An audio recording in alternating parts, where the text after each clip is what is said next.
Ever since I heard that Robert Eggers, the guy that wrote and directed The Vivitch, The Lighthouse, The Northman, all of which I really liked, ever since I heard that he was doing a adaptation of Nosferatu, I was excited. Like I have been frothing at the mouth waiting for this movie. And now I've finally seen it. And so we're going to talk about it. So what did I think of Nosferatu? I really liked it. I liked it a lot. I think this might be one of my favorite movies of the year. Maybe my favorite. Too soon after seeing it to tell. Y'all know by now that I like horror movies, so this was up my alley. This dark gothic vampire movie. It might be one of my favorite vampire movies in general, just in terms of the overall tone and the presence of the central vampire, Count Orlok, played by Bill Skarsgård. Other, Pennywise. The sheer oppressive, dreamlike feel of his presence is so well translated. Like, it's intense.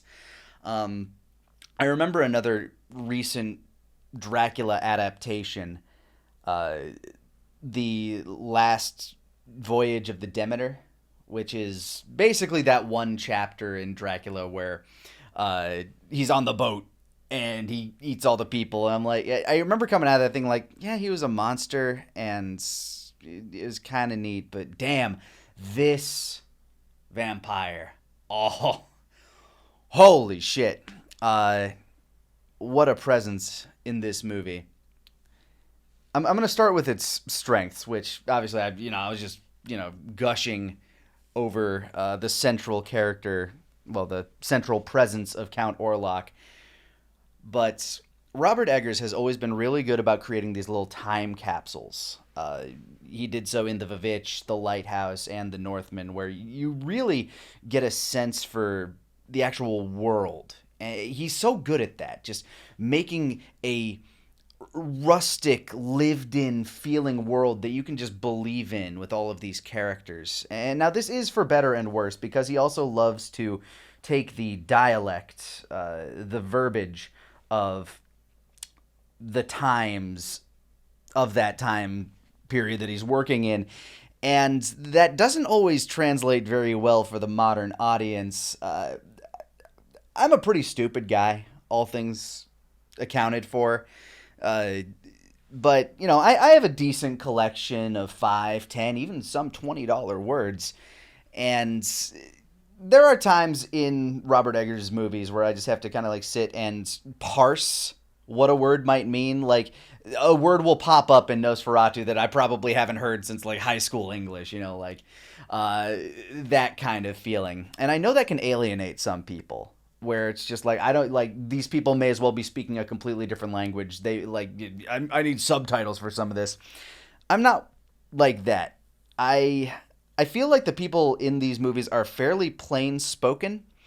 The issue is just the choice of words that aren't in the modern day lexicon. So I can see how the general audience view of this movie is probably going to be visually stunning, but confusing and boring. I feel like that's what the general Google review is going to be for this movie. Letterboxd is going to eat this shit up, I bet. But general moviegoers, while this is probably Eggers' most popcorn general audience horror movie to date, rife with jump scares, mind you, which I do think are some of the weaker parts, even if they are effective. The giant violin sting, loud noise jump scares are present. I can think of at least 3 of them that I remember from the movie off the top of my head. So that's like a slight negative if you're not into that. But if you do like that sort of like, aha! Feeling, you'll like it. The performances overall, especially, was it Lily Rose Depp? Fantastic. She puts on a fucking clinic in a lot of these scenes where she's just like doing some like insane physical acting, like doing some contorting, heavy breathing, sweating. Like, goddamn, they must have taken some time between some of those takes because that shit was intense. Um, Nicholas Holt, who plays what is it, Herr Hutter, is good. Like, really sells the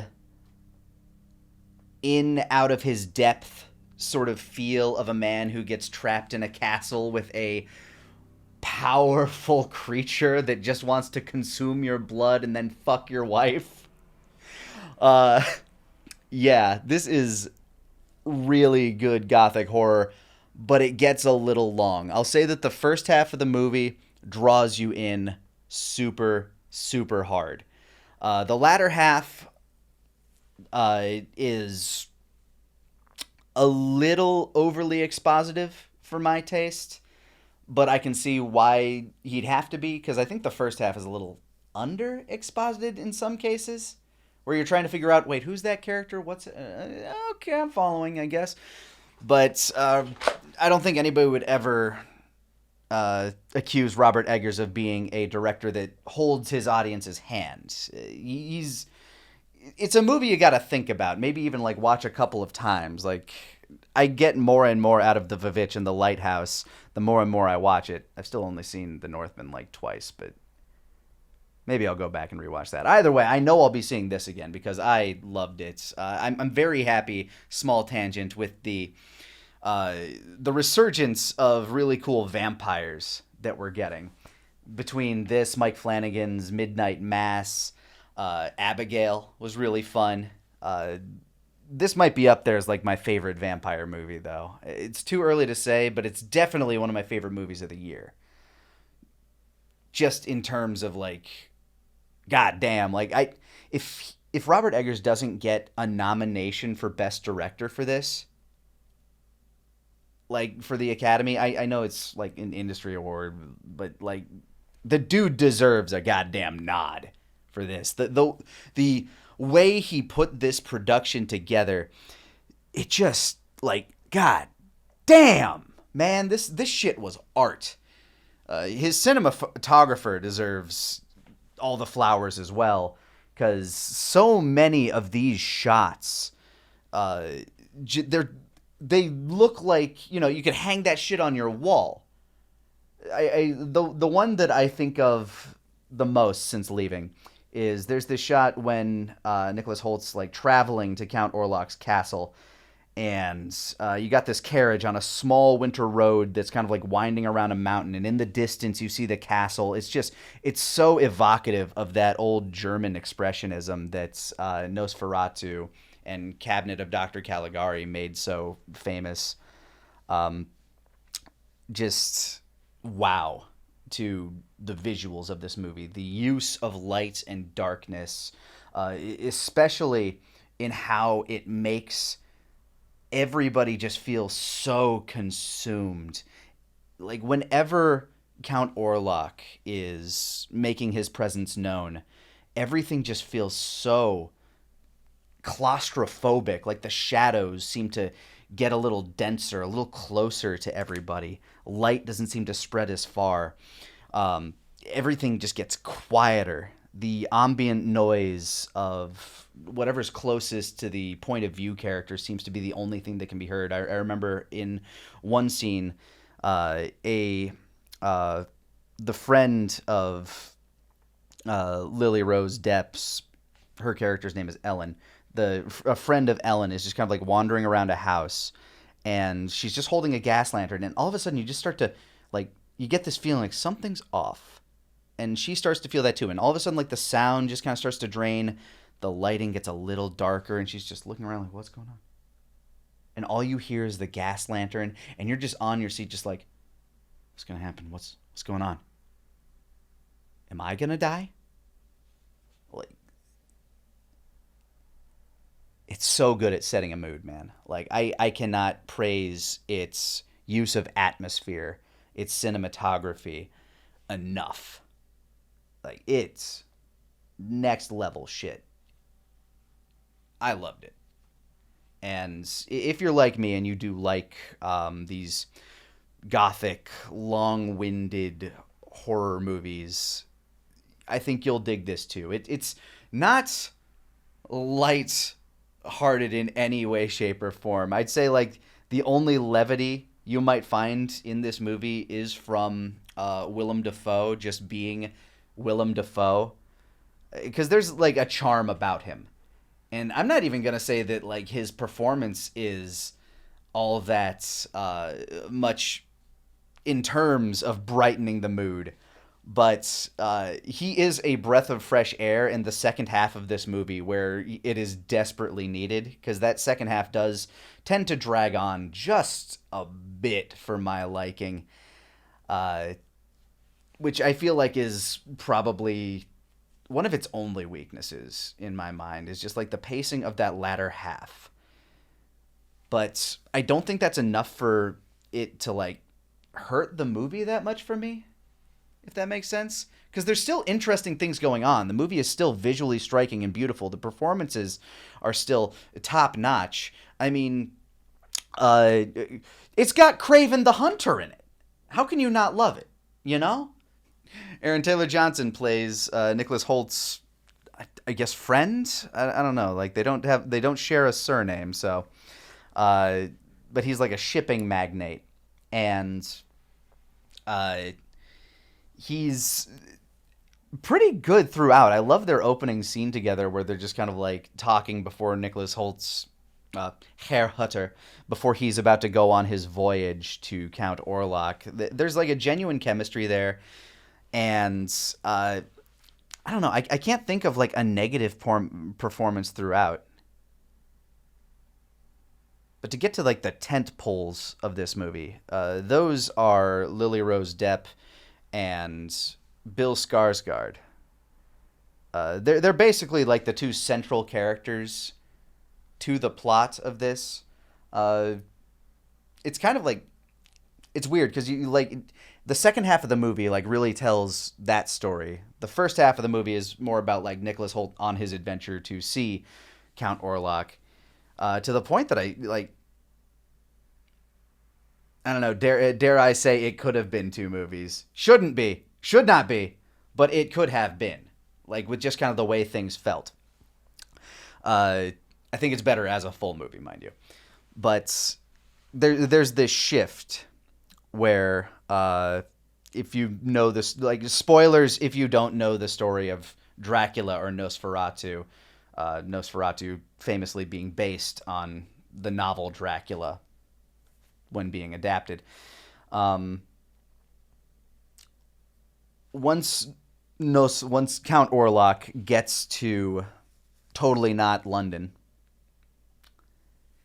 the film kind of like changes pace a little bit and just kind of becomes like almost kind of a possession movie for a while, and it's good as that. It's just different from the first act of the movie or the first half of the movie.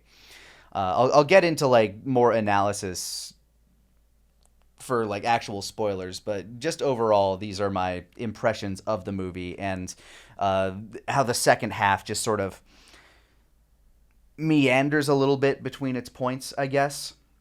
Where I feel like a lot of people in the theater that I saw it in were kind of like getting up and going to the bathroom during the second half. I think people were getting kind of like antsy and bored. So if you're an adrenaline junkie, you know, you're probably not going to dig this movie as hard.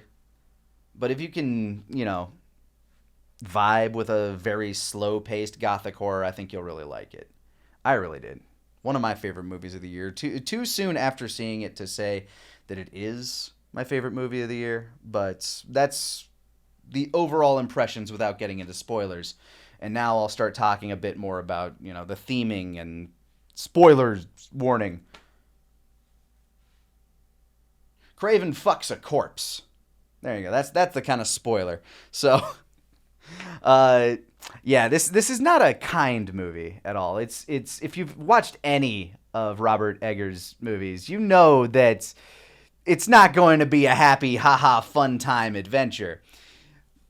But this movie and the tone he sets is just so great as a vampire tale, showing you this power that Count Orlok has. Like, it's basically like, what if Saruman was a fucking vampire? You know, like, he can control the weather. Mentioning his name will make it rain. That kind of shit. He can reach out across the ether and just get in somebody's mind. And that's the central concept of the plot, which is Lily Rose Depp, her character Ellen, when she was young, I guess she's got some connections to the occult, essentially, is what we learn. Like, she's able to kind of divine the future through her dreams, kind of like outer body, like not necessarily astral projection, but something of the kin. You get it.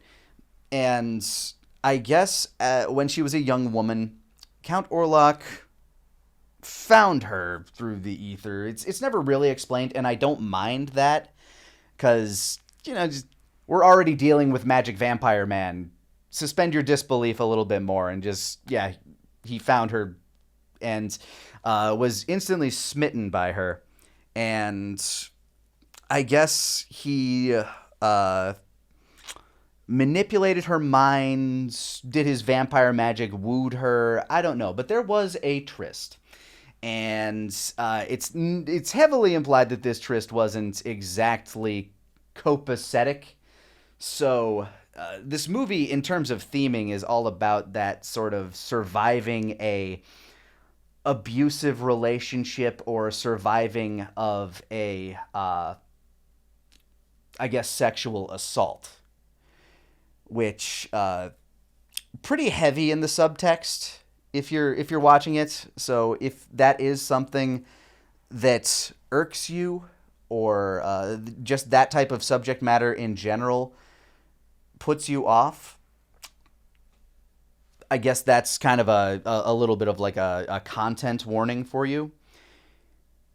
I'm not like, because like the metaphor throughout is basically that of a survivor having to deal with that and come to terms with that, and then deal with their attacker and all of the problematic shit that comes with it. Like, she comes clean to Lily Rose Depp, her character Ellen, comes clean with her husband, who's Nicholas Holt, about what had happened. And this is after he had been to the castle. And he looks at her with disgust, just kind of showing the kind of stigma, especially back then in the puritanical, much more like less sexually progressive times, about oh, you brought this, blah, blah.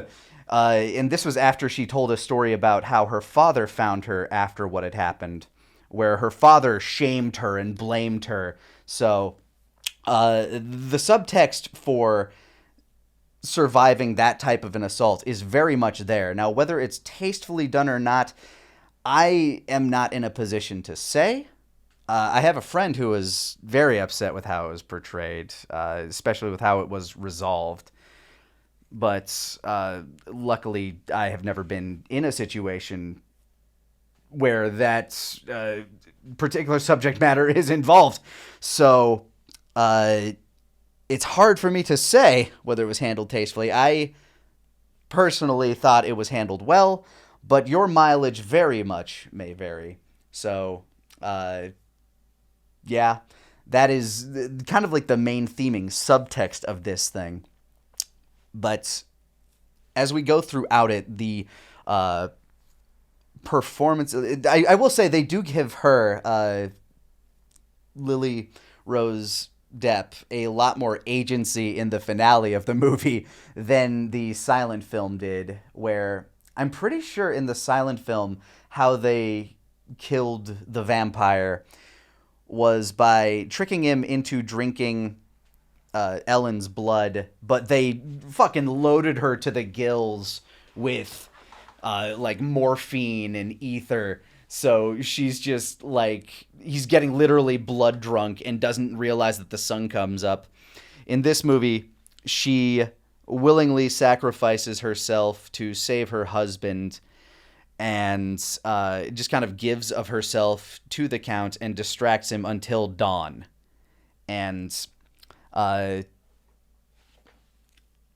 yeah, so she has a bit more agency in this one, and I do still kind of read that as the metaphor of, you know, when you do come forward and you do try to bring the monster that attacked you into the light, every famous example I can think of that in recent memory had the victim get dragged through the mud as well. Like, it is a fucking damning process for somebody to come forward and like get ridiculed by some of the jackassiest people out there. So yeah, I don't know. That's kind of the metaphor I read into that whole thing, which is why I feel like it's tastefully done. Again, your mileage may vary. I don't know. That's just where I come from in this. I saw some people like talking about how it's a reference, like how some of it's like a metaphor for addiction, and I guess I can see that for some of the characters, namely Nicholas Holtz's like boss, I guess, who's kind of the Renfield of this, where uh, he got manipulated by Orlok. I don't know what he was promised, whether he was promised like untold power or maybe immortality, something like that, in order to uh, get Nicholas Holt out of the picture, kind of send him off to Orlok to be imprisoned and killed so that Orlok could have Ellen all to himself, which is the inciting incident of the movie. Meanwhile, you have Aaron Taylor Johnson, who plays Nicholas Holt's friend, who takes in Ellen and has to deal with her kind of going nuts because she's been having prophecies since the uh, onset of the movie, where she's like, no, do not go on this adventure. I had a dream, and like everything's going to die if you do that. Death will come to Totally Not London, because the movie's set in Germany, even though everybody has the poshest of British accents in the big city, which is kind of funny. I'm almost wondering if this started out as a Dracula script, you know what I mean? But then Robert Eggers or somebody along the line said, you know what? Nosferatu would probably like have less of a, I don't know, negative stigma behind it, because there's a lot of crap Dracula movies out there, like Dracula Untold. I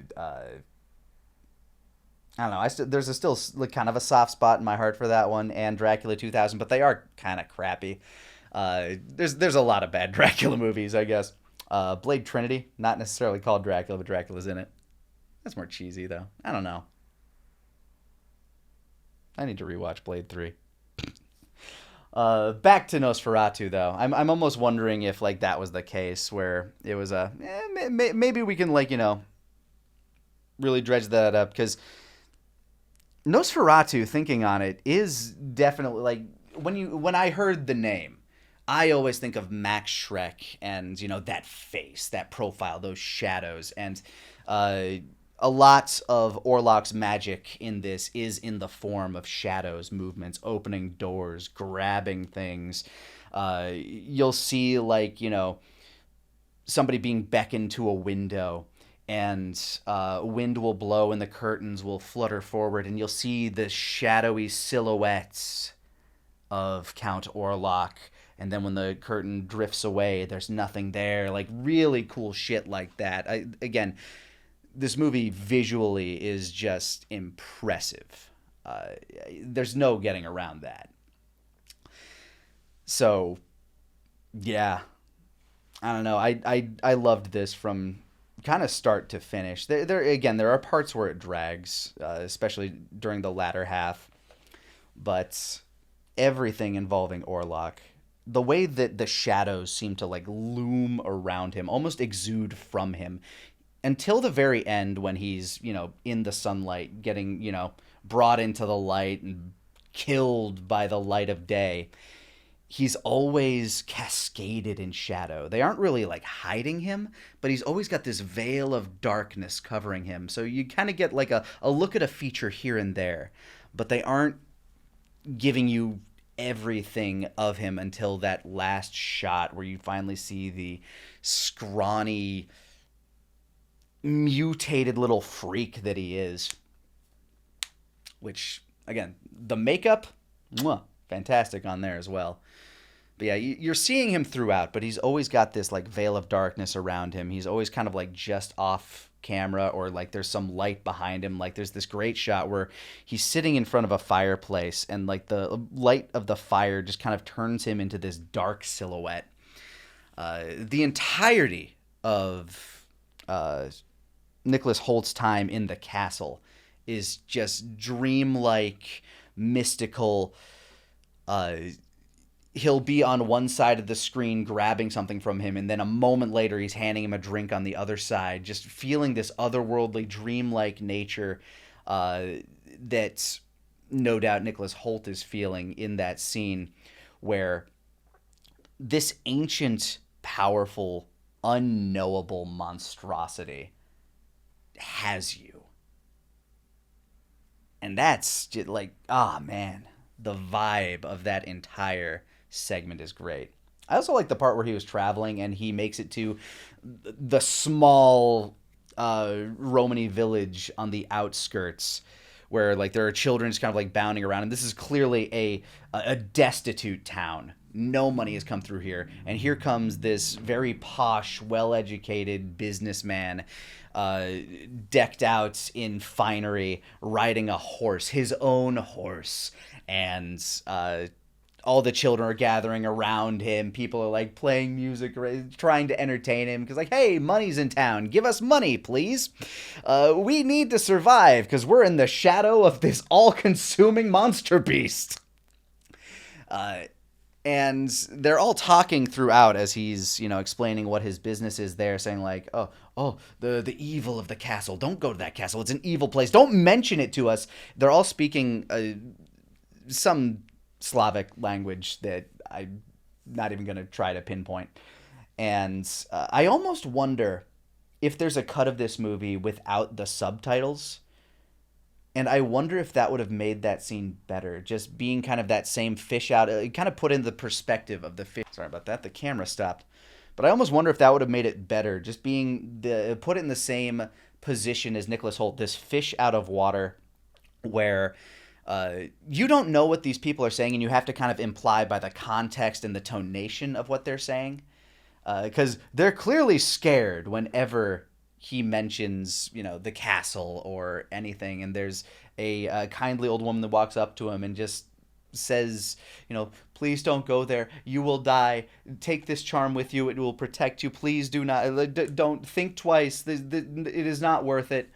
And I sat there in the theater. I'm thinking, would that have been better without the subtitles? Because she seems concerned. Like, genuinely concerned. And you as the audience already know, that castle's fucking evil. Don't go there, dude.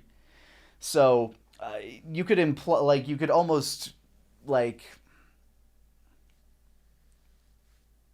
of guess what they're saying. And I'm wondering if that would have been better, but probably not for general audiences. I think Robert Eggers has enough problems with general audiences as it is. I don't know. But yeah. Throughout the movie, Count Orlok just continues to be this looming, horrific, monstrous presence. There's this great shot when he finally gets to Totally Not London, and he casts his shadow over the town. You've probably seen it in a trailer shot, that shadow of the hand sweeping over the city, and you just hear the screams of children, the cries, just the soundtrack swells to it. And there are so many adorable little actor rats. Like, I wonder what the animal handler on set was like for that, because there's, at times probably hundreds of rats on screen. And I, as somebody who used to own rats, find that absolutely adorable that all those little baby ratties get that kind of work. You know, they're doing their job. They they get to be in a movie, and they get to wander around, and they get to play in this city street set. Because when Orlok gets to totally not London, he, like, the ship he was on crashes ashore, and a horde of rats just starts swarming the city, and they bring with it a plague. So the entire second half of the movie is like, we gotta kill this motherfucker because he brought a plague. When he dies, the plague's gonna go away. Shit. And Willem Dafoe essentially plays the Van Helsing of the movie, and he's just this dusty old alchemist, like literally dusty, which I thought this was like a wonderful little choice. The first time you meet him, he's just kind of sitting in his house, just rambling to himself. Uh, uh, oh God, what's his name? Amazing voice. Oh shit, it's not coming to me.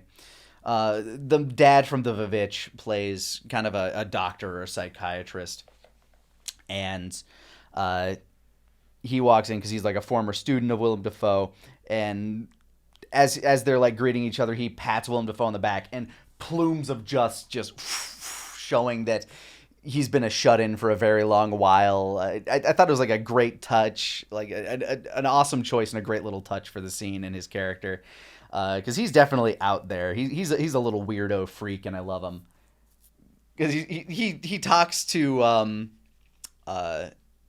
Ellen, who's, you know, having these fits because Orlok's coming, and he's coming back for her, you know, and she knows it because they got that spiritual connection, and so she's like freaking out, contorting, having like seizures, and Willem Dafoe has like a conversation with her, is like, yeah, no, she's possessed. There's a demon at work or something, and everybody's like, the fuck are you talking about? You're not, what? And then the rats come in, and Nicholas Holt shows up. Like he finally makes it back after escaping the castle, and he's like, yep, drain the blood, something. Yep, there's a vampire. It's a vampire. We gotta kill it.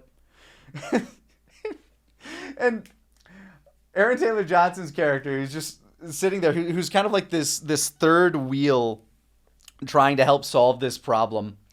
His life just gets thrown right out the fucking door as his family kind of gets like right in the middle of this plot.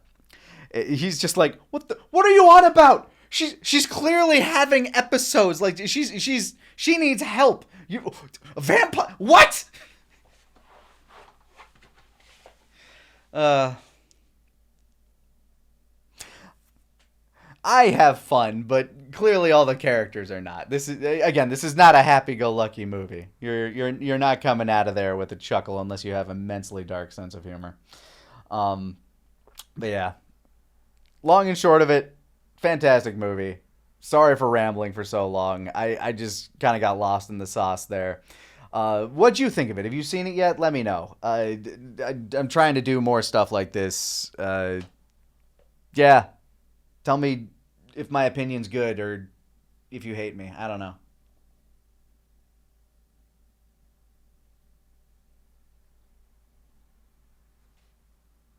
Bye.